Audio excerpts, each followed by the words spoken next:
Господи Исусе Христе, Сине Божий, помилуй меня грешного. Отца и Сина и Святого Духа. Возлюбени во Христа Бога, братя и сестри, днешната евангелска перикопа, запишана от ръката на светиот апостол и евангелист Лука, е необично впечатлива.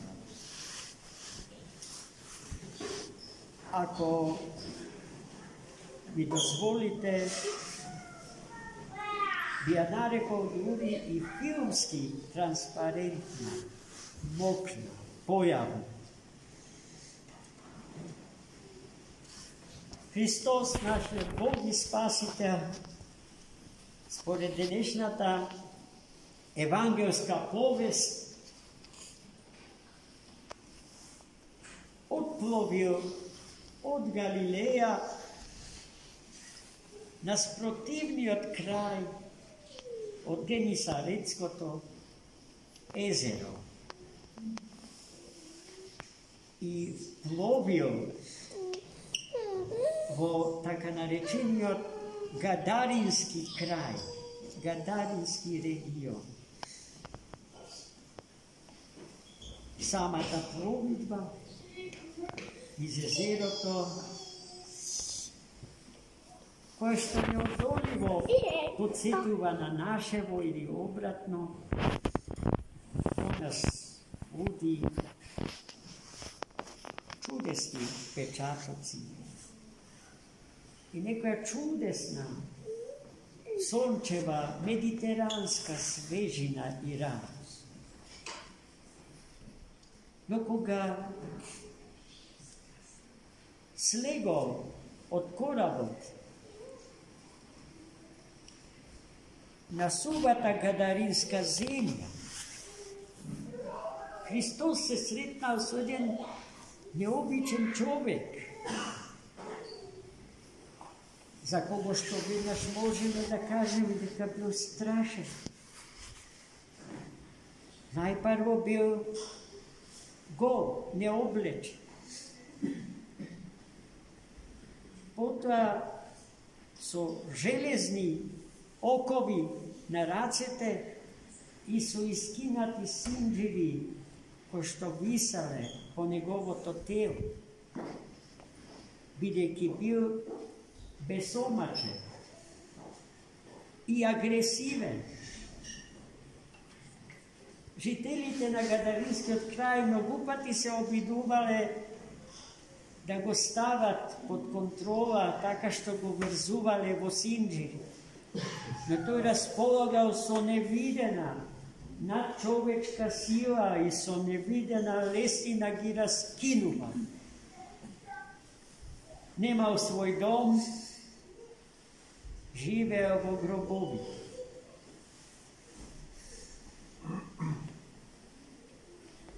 Ретко кој се осмелувал да помине таму каде што тој предстојува.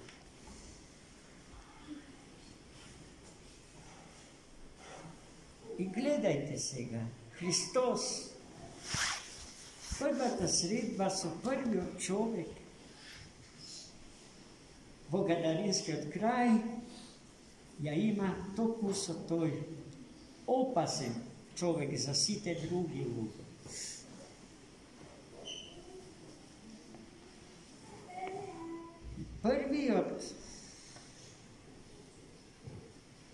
Првото барање што тој човек му го испоставил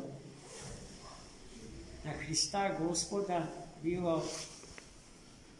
немој да ме мачиш, Господи, Сине на живиот Бог, Исус. Тој точно знаел кому се обрати. Христос му го поставил прашањето за името Негово.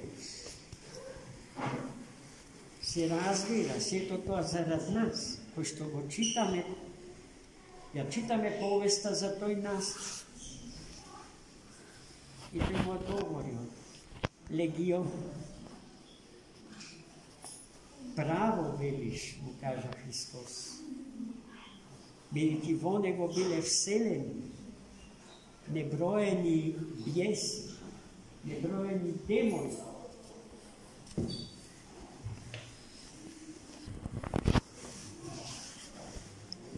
Odniv iz mačuga, na načini nemisleni za umor čovečki. Od tuga proiznegubala i opasna ta pojava za site drugi, što to i so svojeto fizičko prisustvo ja predizvikuvao vo sredinata voga što živejo. Poste zborovite, nemoj da me mačiš. Gospod, Isus. Tu go zamolio Hrista Gospoda, odnosno ne čistite sili vonjeno, da ne gi protera vo beznad, tuku na najbliskoj ribi. Svinjar napasuval krdo svinja. Ti je pobarale, da im dopušti da se vselat vo svinju.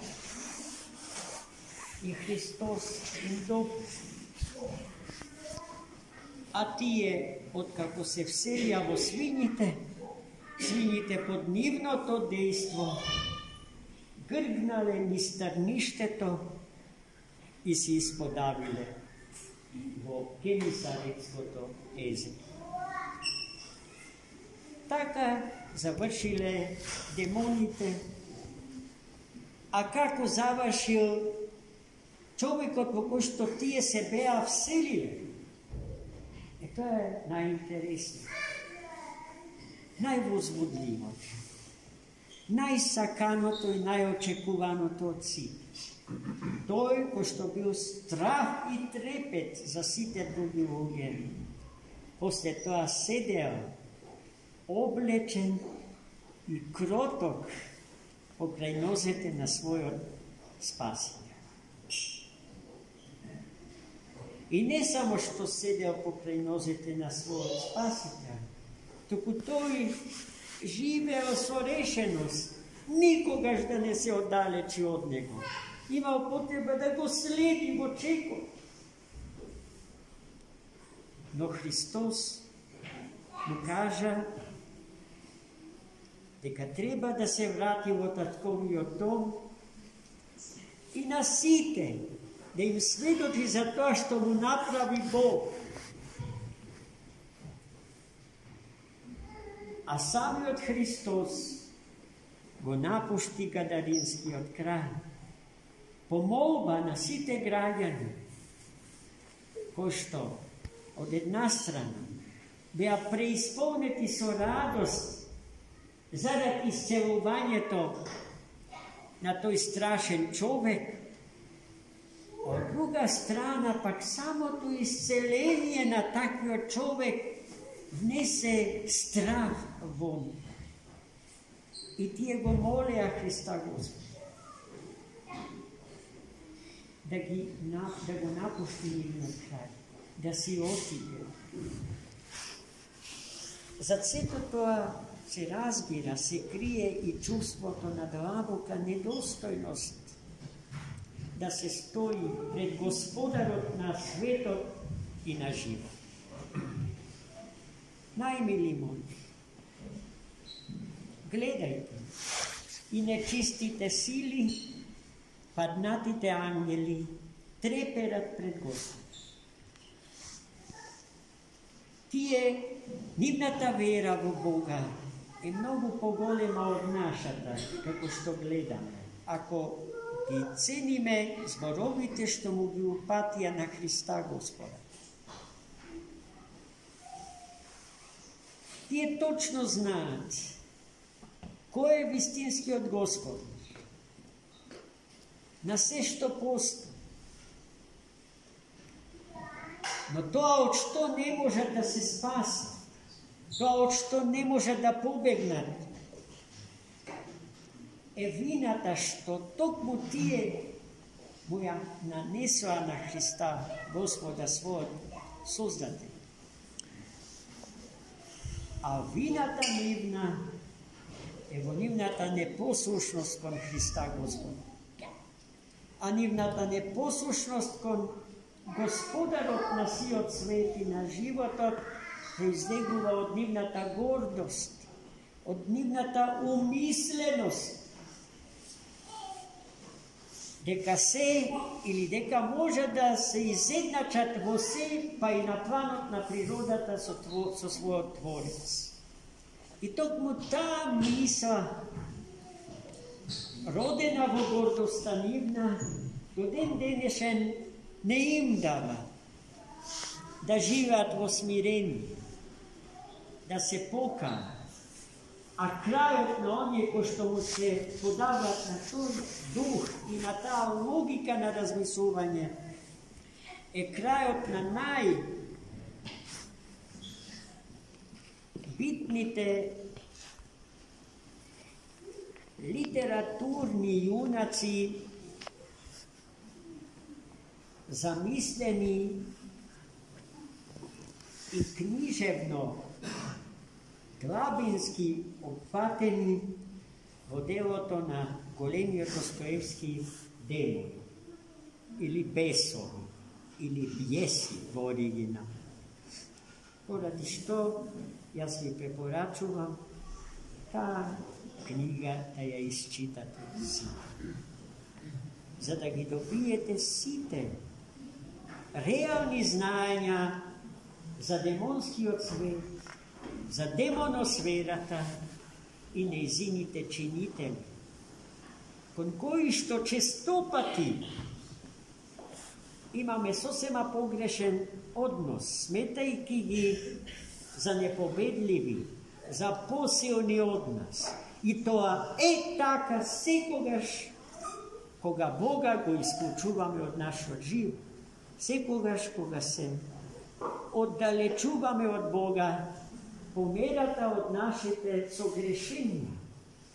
А гревот, свети Максим Исповедник го толкува како еден вид дислокација на човекот од природна во противприродна состојба.